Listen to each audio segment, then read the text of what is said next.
هي قلبي في التعاليق اللي عندكم في التيك توك.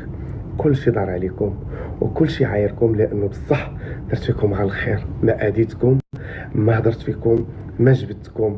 المشكل الوحيد انه منين تهليت في هذيك اليتيمه اللي كتبيع الماء في المقبره، صليت لي في وليدها، نوضتي انت يا رخيص يا بارد الكتاف، قلتي لي علاش انا ما شريتيش ليا لولدي. ولدك انا اللي ولدته مع مراتك، شوف شكون اللي ولدو مع مراتك، ماشي انا، باش نجي انا نصرف لك على ولدك.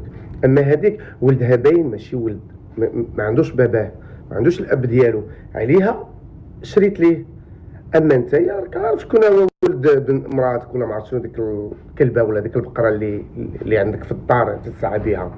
فاذا كنت راجل وباقي فيك النفس، دي الكلبه اللي عندك، دي البقره اللي عندك، ديها عند الطبيب وشوف واش دارت تكبيم المعده ولا دارت تحويل المسار، لانه ما عندكش الجرأه، نسيت، ما عندكش الفلوس يا السعاي باش تديها للسبيطار. كتسنى انا صرتك فلوس باش ديها للسبيطار باش واش تكميم ولا تحويل المسار. المهم ماشي مشكل، الرابور عندي والصوره ها هي الناس كيشوفوا فيها.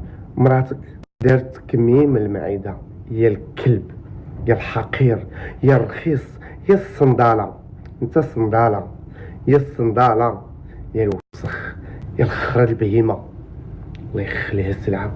انا اللي كندير راسي في هاد الناس، انا اللي كنفكر انني نعاون شي واحد بدون مستوى وكندير ليه مستوى، وهو كيبغي يطيحني لدون مستوى. الكبار يبقاو كبار والرخاص يبقاو رخاص. فاتو مراتك رخاص وغتبقاو رخاص، يا ارخص كوبل وزوج